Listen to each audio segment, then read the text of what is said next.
have here tonight is a 1911 A1 U.S. Army model. This is an auto ordnance. And I wanted to talk a little bit about something called pattern collecting. It's a term that Iraq veteran 8888 from YouTube coined, or at least he's the first one that I heard talking about it. Basically what pattern collecting is, when you want a certain type of firearm, but it doesn't have to be necessarily historically accurate. So in my case, I wanted a U.S. Army model 1911 A1.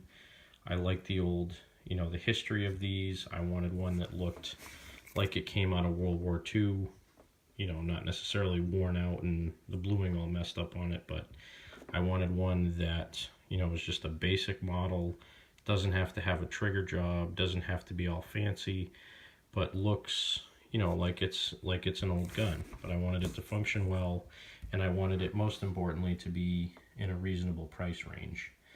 So typically, when you're looking at a 1911 and a 45 ACP, what you're going to be looking at for a price range, probably starting around $419, and the sky's the limit depending on what's been done to them. Compensators, trigger jobs, different hammers, different back straps, grips, everything changes the price on these. But I just wanted a base model, inexpensive, but quality built 1911. So I was doing some searching online. I looked at Rock Island Armory and Auto Ordnance. I also looked at a Remington and several other brands, mainly because they were in the lower end of the price range. And I wanted something that was easy to get. I didn't want to have to order something and wait, get it through an FFL dealer. And basically what I came down to was this Auto Ordnance 1911. Like I said, it's a 1911 A1 U.S. Army model. And the nice thing about these, Cart Arms either owns or partnered up with Auto Ordnance back a few years ago because they were having some quality issues in their manufacturing facility. So basically, Auto Ordnance does most of the work building this, and then from what I've heard, Cart Arms actually tunes them. So when I actually opened the box up for this, it had a label on the trigger guard that actually said, assembled and fit by Cart Arms. And it's a basic model. Comes with one magazine from the factory.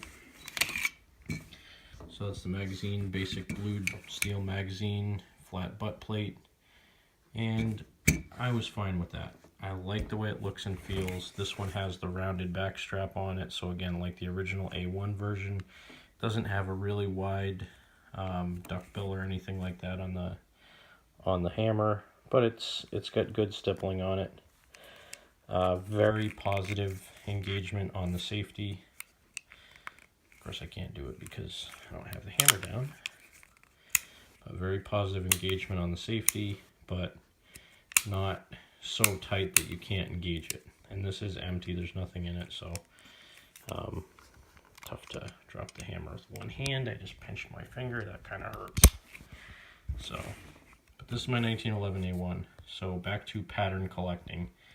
And again, going to what Iraq veteran 8888 says, pattern collecting is kind of where you want to get a certain model or type of gun, and you don't really care about the history on it, you don't care about the provenance necessarily, but you want something that is a certain model and a certain caliber. So this is my pattern collected 1911 A1 from Auto Ordnance. I've only put about 120 rounds through this so far, but I can say every single round was dead on where I was aiming. Because it's a full-size 5-inch barrel and it's steel, the amount of recoil that it has is very manageable. I mean, to me, it feels like a compact 9mm. It handles very well. This particular one, I was told when I bought it that I should basically only use 230 grain ball ammo, because the original 1911s in this configuration were never meant to fire hollow points. And I may try hollow points at some point, but mainly 230 grain ball ammo is what I've used in it, and that's probably what I'll primarily use anyway. It's really too big for me to comfortably carry. I do have this nice Galco pancake holster, and it's very comfortable. It sits a little bit too low on the belt for me to carry it outside the waistband. unless I'm wearing a really long coat or really long sweatshirt, and I have to conceal carry. So for me, I'm not going to carry it too often, except when I do go to the range, but it's a fun gun. It handles well. It feels great in the hand. The only upgrade I did, they have two models. I actually bought the lower end model, so retail on this was $4.59. I bought these upgraded grips. These are laminated rosewood grips that I got off of eBay. I can't remember who I bought them from, but they were around $20. So total investment in this gun is about $4.79 plus tax. And I bought one extra magazine from Cabela's. It's a Triple K brand, and it does not stand for KKK. They're not a racist company. The guy that started Triple K actually named the company after his 3 kids, whose names all start with K. So that magazine works just as well as this one. But I just wanted to give you guys an overview of my Auto Ordnance 1911 A1. I'm back talking about pattern collecting again. So when it comes to carry pistols or range pistols, this is kind of what I've chosen for my 3 polymer carry pistols. So let's start off over here on the left. This is a Smith & Wesson Bodyguard 380 SciTech plastic holster from eBay. Magazine, standard factory magazine. This was actually a used handgun that I bought. This was an older model from 2012. Had the Insight laser originally. Smith & Wesson honored a warranty on the laser and actually sent me a free Crimson Trace laser.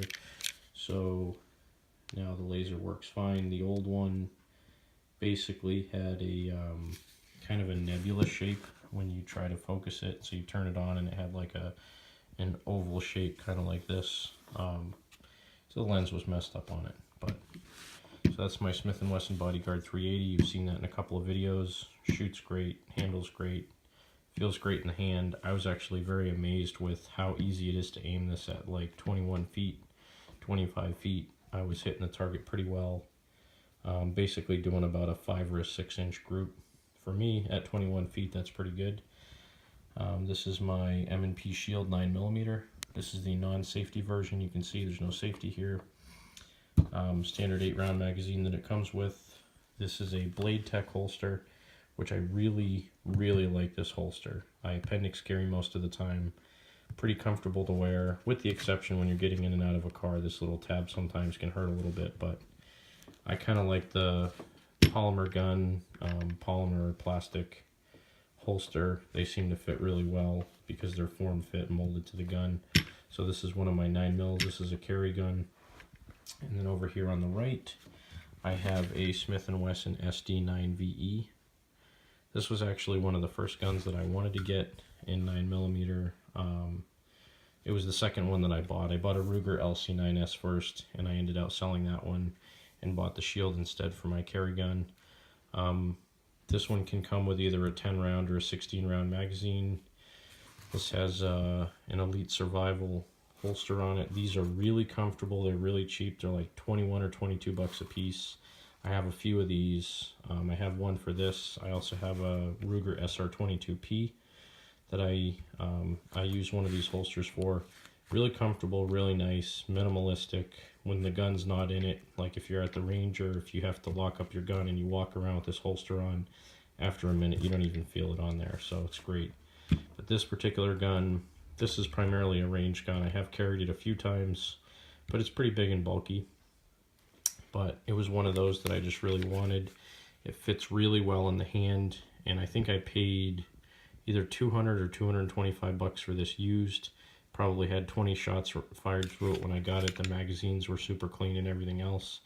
And it is kind of a Glock copy, or a Smith & Wesson Sigma. This is actually an improved model over the Sigma, but it was basically kind of functioned after a Glock. The takedown is very similar to a Glock. This is your takedown lever here, and functions very easily. This has an Apex trigger kit in it, a $20 or $25 trigger kit, and it made a world of difference because this is a self-defense pistol. In the state I live, it came with a 10.5 pound trigger, which is really, really stiff on this particular gun. Basically couldn't hardly even hit a 10-inch target at 20 feet with it. after the Apex trigger kit, I mean, my groups are like 3.5, 4 inches at 20 feet. So fun gun, good range gun, reliable, shoots steel case, brass, I mean everything through this gun. I had a little bit of trouble with aluminum for some reason. It wasn't extracting them. It was firing them fine, but it wasn't extracting them. I'll have to revisit that later and see if it will extract aluminum ammo, but I did have some issues with it extracting aluminum. This one I haven't shot any aluminum through or steel. I've just been using brass. And realistically, if it runs fine on brass, I don't see the point to buy aluminum or steel cased. I mean, you're talking $1, $2 a box difference, and I really don't shoot enough to make that much of a difference. And then this guy I've shot aluminum cased and brass. I've shot hollow points through it. I've shot round nose, and it's taken everything I've given it so far. I mean, really, I was super surprised at how nice this gun is to shoot. Like, really super surprised at how well it shoots. But that's kind of the end of my pattern collecting, at least as far as pistols go. I'll probably revisit this with shotguns and rifles as well. Back again here, talking a little bit about my pattern collecting. Again, coined by Iraq Veteran 8888 on YouTube. So when we're talking about pattern collecting again, one thing that was one of my favorite childhood guns, or things that I always liked looking at when I was a kid, all the cop movies and stuff, was a snub-nosed 38 Special revolver. Basically everybody carried them. Steve McQueen, he carried, I think, a Colt Detective. James Garner in the Rockford Files, he carried a Colt Detective or Smith & Wesson. Basically everybody had these as a sidearm back in the 70s and 80s. So again, going back to my pattern collecting habits, one thing that I wanted in my collection was a 38 Special revolver. And you guys have seen this in a couple of my videos already. This is a model 36-1 Chiefs Special, 38 Special. It is not A plus P. And I think this is a round, so it just says 38 Special Smith & Wesson cartridge. Kind of hard to see in that picture. This is about a 1981 or an 83 model, I think. This has the pinned barrel, not a screw-in barrel. This one is actually in very good shape for its age. The only thing I've done to it, it didn't have the original grips on it when I got it. It had Harrott's Target grips. And I put some new aftermarket duty grips on it. So that's a square butt J-frame with a 3-inch heavy barrel. Next to it, this is a model 37, which, as I recall, was the first model that they had with a aluminum frame on it. And this particular one, this was made between 1955 and 1957 based on the serial number. This one I just picked up is actually, I don't know how well you can see, but the cylinder actually has some pretty severe bluing damage on it. So this was somebody's carry gun for many, many, many years in a holster. And basically what you're seeing on the cylinder there, that corrosion is from it sitting inside of a leather holster. The holster will over time actually build up some form of an acid and eat the finish off of the gun. So if you let it sit in the holster for too long, it's not really good for it. This particular one I picked up for a very good price, $250 because of the damage that's on it. You can see a lot of bluing wear on the trigger guard. The grip is actually extremely worn out, and the tip of the barrel has some wear on it. But again, as a pattern collector, I like the snubby in a 38 revolver, and I wanted a blued version of it. I've had this one for quite a while. This is a model 637 airweight in 38 Special plus P. So I bought this one as a snubby to kind of fill out my collection until I found a blued snubby, an old one. So I've had this one for a couple of years. This one shoots phenomenally well. The sights on this one I think are actually easier to see than the sights on this one, even though this is a 3-inch barrel. But again, going back to my pattern collecting, these are my 38 Special revolvers at this point in time. Maybe sometime I'll get a model 60 or 12 or something like that in a 6-shot variant, but I really like the 5-shot, the snubbies.